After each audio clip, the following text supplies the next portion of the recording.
vos estabas diciendo algo. Y le damos la palabra a Lorenzo. ¿Yo? Sí, o me pareció. Con tantos cortes, viste, es como de raro. Sí.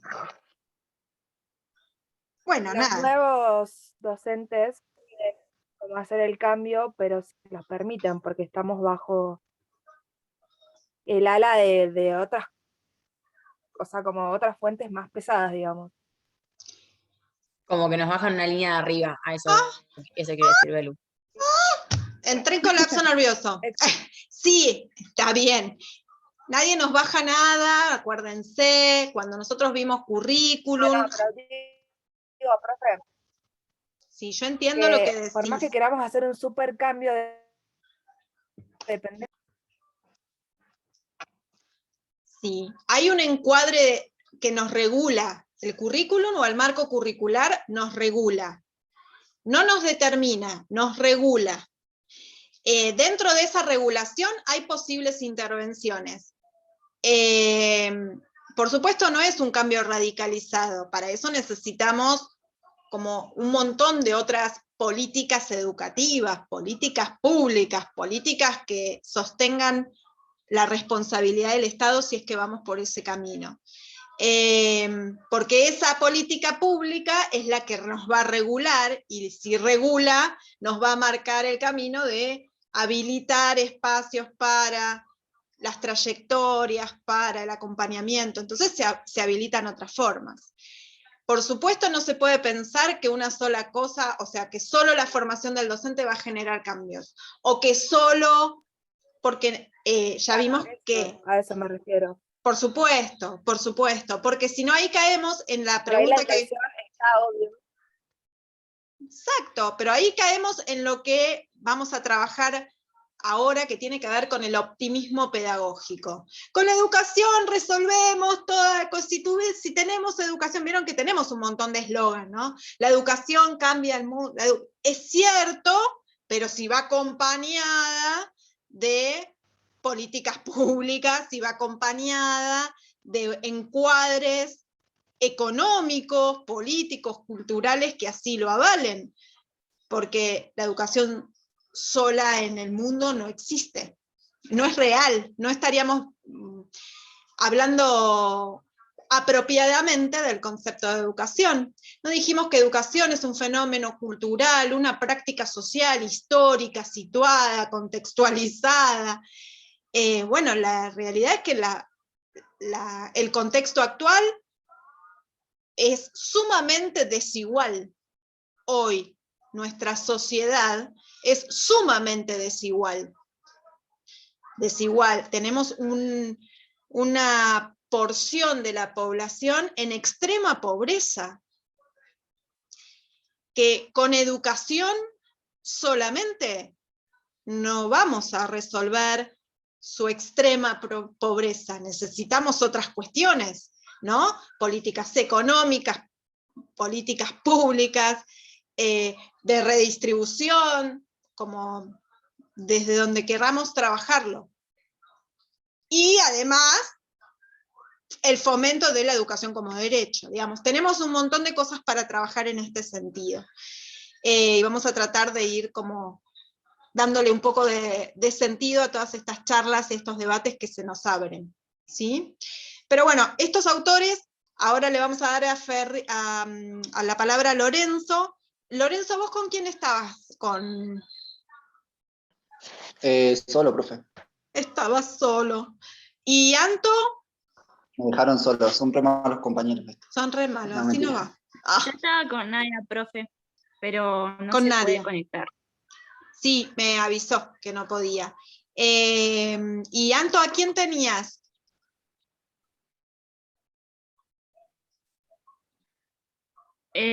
Nosotros nos había tocado Freinet también. Así que ¿En serio? Qué raro. ¿Qué pasó con la distribución ahí? Bueno, es lo que Sí, dijeron las chicas. ¿Coincidís con lo que dijeron las chicas o mazo? ¿No era un FAINAT? Porque habían dos que se llamaban medio parecido. Sí, me suena raro porque como distribuimos por WhatsApp y en realidad lo que se tenían que anotar, digamos, pero no importa. Sí, Es ya cuando nos dimos cuenta que teníamos los mismos, ya. Bueno. Ya sí, es lo mismo que decían las chicas, que bueno, también criticaba la escuela porque decía que era hija del capitalismo, que digamos las personas, los niños cuando sean adolescentes iban a salir a la vida sin herramientas, sin poder defenderse, y que iban a estar como bajo el orden de lo que le decían. Y bueno, lo que él planteaba, que bueno, hablaba esto también de las chicas de la semilla, que decía que se tenía que partir desde o sea, desde lo que, a ver, espere, que tengan la escuela, tal como son, partir desde sus necesidades, sus intereses auténticos, y poner a su disposición las técnicas más apropiadas y los instrumentos adecuados a estas técnicas, a fin de que la vitalidad pueda ampliarse, desarrollarse y profundizar en toda su integridad y originalidad. Que digamos, lo que planteaba es que se le brindara más herramientas al chico para que pueda defenderse cuando tenga que salir a la vida trabajadora, digamos. Y a su incorporación a la vida social. Claro. Bien. Y nada, no sé qué más agregar. No, está bien. Yo te preguntaba por si habían entendido más o menos lo mismo que el otro grupo. Y bueno, entonces Lorenzo, que quedaste con Ferrier, contanos. ¿Qué nos dice Ferrier? Sí. Bueno, Ferrier es un pedagogo. Lo que yo entendí fue que, o sea, me tocó el texto, bueno, ese que es la escuela nueva, el nuevo espíritu, se llama.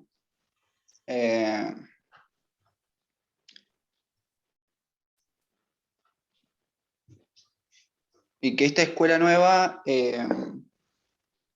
tiene, o sea, está como más comprometida con los alumnos.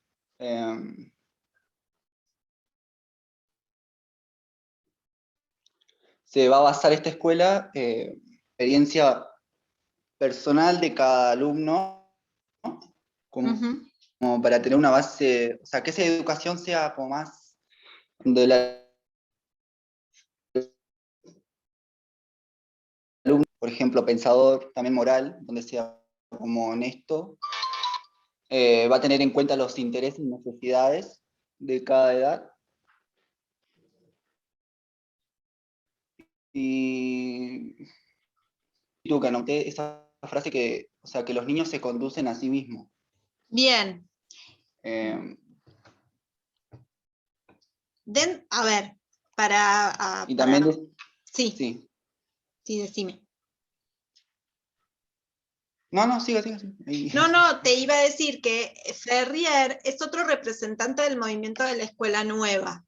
¿Sí? Dentro de la escuela nueva ya vimos las características, hay un Freinet que va a estar como haciendo hincapié en el contexto y en la vida, y Ferrier entonces, ¿en qué va a poner su foco? Esto que dijiste. Sí, en las experiencias que tengan los alumnos y no en la práctica, digamos, y no tanto en lo teórico. Exactamente. El movimiento de la escuela nueva, cuando nosotros vimos el texto de Caruso nos invita a ver distintos representantes, algunos de ellos están acá, como Freinet, como Ferrier, y en distintos lugares, ¿sí? Francia, Inglaterra, Alemania, ¿sí? Y por eso es un movimiento, porque hay distintos representantes que responden a este movimiento. Ahora, este movimiento es muy diverso, tienen algo en común que es poner al sujeto, que aprende como un sujeto activo, y en eso luchan con la enseñanza tradicional, porque la enseñanza tradicional dice que el alumno es pasivo, que solo recepciona. En cambio, la escuela nueva dice, no, pará, porque el sujeto... Claro, por eso, todas estas alternativas que ustedes están contando y que pudieron leer, parten de lo mismo, parten de una crítica fuerte al sistema capitalista, parten de una crítica fuerte a la enseñanza tradicional, para ubicar una nueva propuesta que ubique en el centro de la escena al sujeto que aprende en forma activa. Y ahí es donde van a variar las propuestas. Tenés desde uno que te dice que no lo mandes a la escuela directamente porque la escuela es de imposición y es adoctrinamiento, como es Illich, a aquellos que te dicen venía a otro tipo de formato en donde el vínculo sea otro. Por ejemplo, Rogers, por ejemplo, Ferrier, que dice que hay que generar experiencias diversas, por ejemplo, Freinet, que dice que hay que atender al contexto y a la vida de cada uno de los sujetos, ¿sí? Entonces ahí podemos ver que todos tenían una línea en común. Primero, pelearse con la enseñanza tradicional y proponer, dentro de esa crítica fuerte a la enseñanza tradicional, que el sujeto que aprende no es pasivo, sino que, muy por el contrario, es activo en la construcción de su conocimiento. ¿Sí? Y hay una fuerte, por supuesto, crítica al sistema capitalista y a la ubicación de la escuela. Y esto, no sé, Lorenzo, si querés como cerrar tu idea, o nos quedamos con esto y avanzamos. Contame vos, si tenías como algo más para compartir. No, solamente eso, que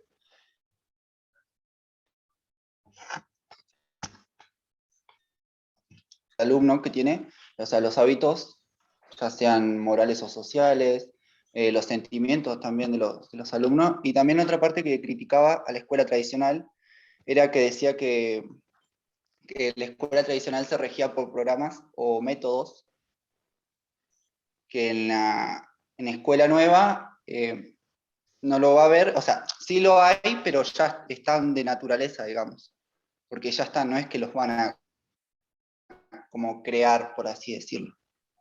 Sí, No, solamente eso. Está bien, lo que decís es interesante porque es otra otra gran crítica a la enseñanza tradicional.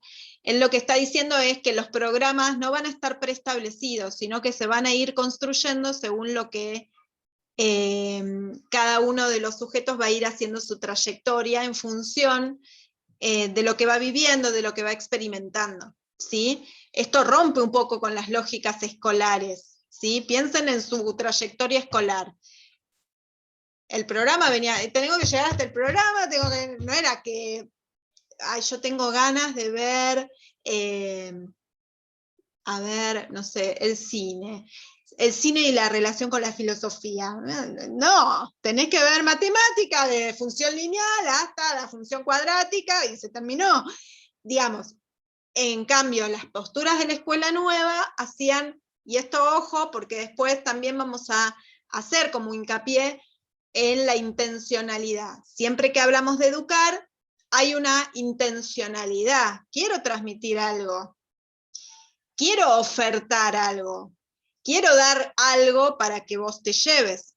Ahora, ahí es donde tenemos que debatir qué sería lo importante que el otro se lleve para incorporarse en el mundo de la humanidad.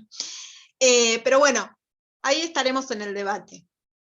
Lo importante de todas estas propuestas que ustedes analizaron tiene que ver con esto, con la fuerte lucha contra la enseñanza tradicional, con el formato que se construyó y que se impuso y se resistió, que fue durante todo el siglo XX, no es que de la noche a la mañana hoy tenemos nuevas propuestas pedagógicas, no, hubo voces, hubo propuestas que no tuvieron el impacto deseado, no lograron quebrantar la organización del formato escolar, no se lograron meter en el sistema. Sí, ojo, sí tengo que aclarar que muchas de estas propuestas se implementaron, pero eran experiencias, ¿sí? No estaban dentro del sistema educativo universalizado o masificado para todos. ¿Bien?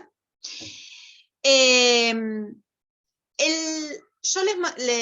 video que les envié se refería a la función social de la escuela analizada desde distintas teorías, ¿sí? Muy de la mano de teorías sociológicas. ¿Por qué? Porque en realidad era tratar de entender desde la mirada de la sociología qué lugar se le daba a la escuela o qué función social se le adjudicaba a esta escuela. Y según los teóricos y los sociólogos, por sobre todas las cosas, junto con pedagogos, empezaron a interpretar esa función social. Y ahí es que yo les contaba que hay unos ingleses que clasificaron estas teorías en teorías del consenso, teorías del conflicto y las nuevas pedagogías críticas. No vamos a volver porque ya lo tienen en el video para poder analizarlo. Además está en el capítulo 3 de la educación ayer, hoy y mañana, el ABC de la pedagogía. Todas las teorías están explicadas. Lo que a mí más me interesa que ustedes se puedan llevar es que hay interpretaciones acerca del lugar de la escuela y para qué la escuela funcionaba. Que hay teorías que dicen que la escuela reproduce las desigualdades, que hay teorías que dicen que la escuela impone la ideología dominante, muy de la mano de las críticas al sistema capitalista, ¿no? Como que la escuela es un aparato ideológico que reproduce lo que la clase dominante necesita. Hay otras teorías que van a decir, esperen, porque no solo la escuela reproduce, y ojo, dije no solo, no solo reproduce, porque al interior de la escuela suceden cosas que van más allá de la reproducción. ¿Esto por qué? Porque las personas hacen, esto que decíamos hace un ratito, las personas construyen, las personas piensan y accionan. ¿Sí? A veces accionamos repitiendo, accionamos reproduciendo, pero a veces accionamos transformando. Y cuando accionamos transformando, hay posibilidades de cambiar. ¿Sí? Estas son las nuevas pedagogías críticas. ¿Qué nos dicen estas pedagogías críticas? Y, por ejemplo, Freire lo podríamos ubicar en una teoría crítica porque él habla de una educación que libera, ¿no? Básicamente dice que los sujetos transforman, y si los sujetos transforman, al interior de la escuela también pueden generar transformaciones que después posibiliten cambios en las sociedades. No quiero que piensen que es una visión romántica. No hay nada de romántico en esto, ¿sí? O que la educación va a generar la transformación. Sí, porque yo, insisto en que lean a Freire porque su postura es clave para pensar la liberación del pensamiento. Lo que hay que liberar es el pensamiento. Poder pensar que estoy siendo oprimido, dice Freire. Pensar que trabajo 14.000 horas, no porque me tocó a mí, porque soy un nabo, ¿sí? Sino porque hay una desigualdad, porque hay un sistema capitalista, ¿sí? Freire cuenta en muchos de sus libros, pero en uno en particular cuenta experiencias, y cuenta que él hablaba con la gente y le contaba, ¿no? Que, no sé, trabajaba 12 horas y que después llegaba a su casa y que no tenía ganas de aguantar a nadie, porque después de trabajar 12 horas, como que el barullo de la casa como que lo agobiaba, como que no tenía tiempo de compartir con los hijos, bueno. Entonces él todo eso lo toma para alfabetizar. Pero ¿qué es lo que él alfabetiza? No solo las letras y para que puedan leer y escribir, sino lo que él llama alfabetización en el mundo. ¿Por qué trabajás tantas horas? ¿No te parece que después de trabajar tantas horas, esto te pasa, te lo traes a tu casa y esto repercute? Digamos, empezar a analizar a partir de palabras que le sucedían en su vida cotidiana, una reflexión sobre su lugar en el mundo. Y esto le generaba apertura, como diciendo, a mí no me tocó esto, en realidad me lo están construyendo. A mí me toca este lugar porque hay otro que tiene otro.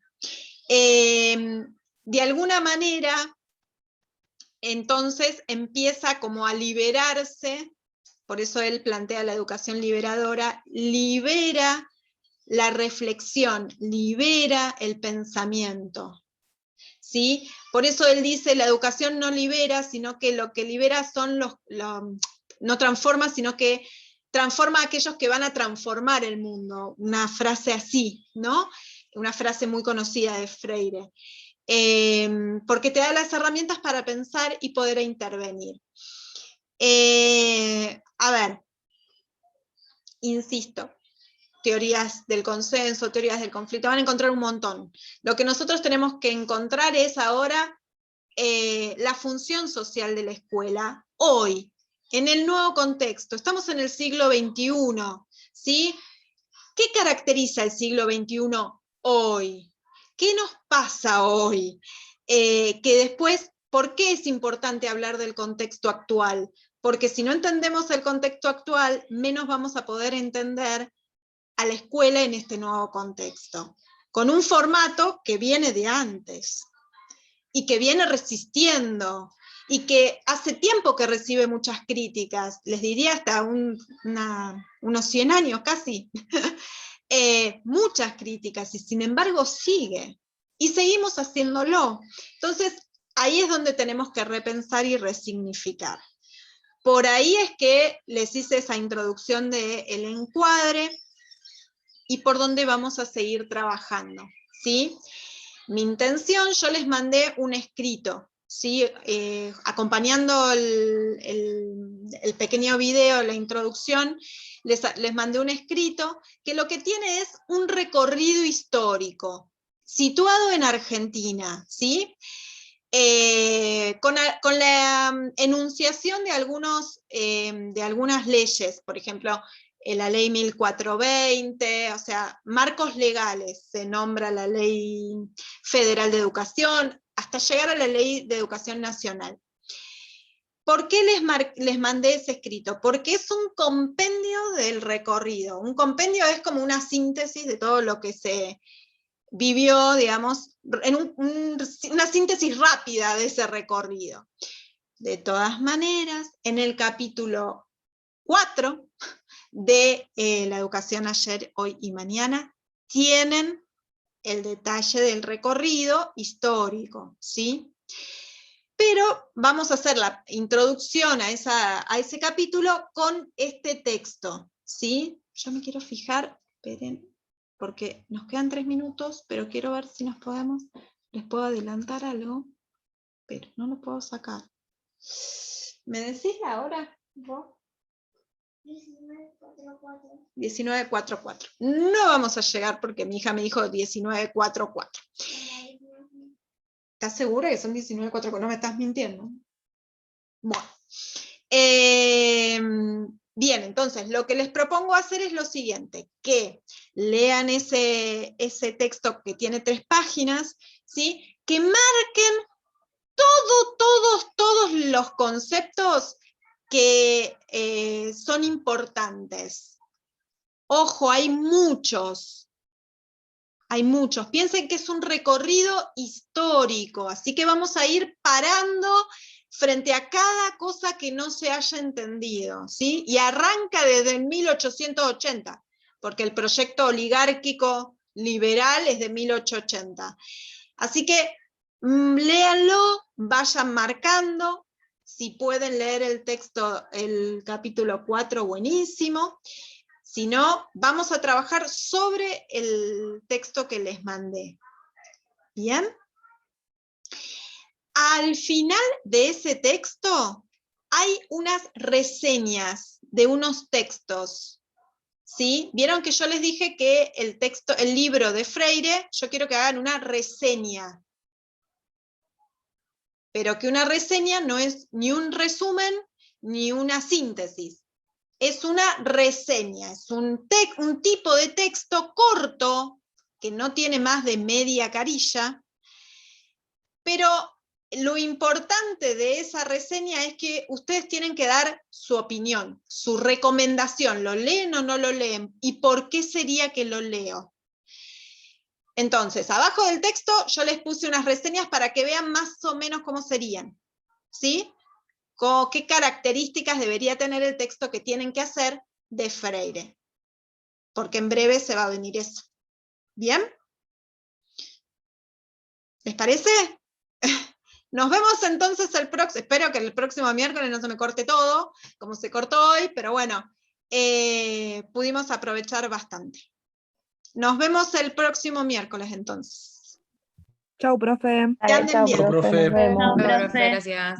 Chao, profe.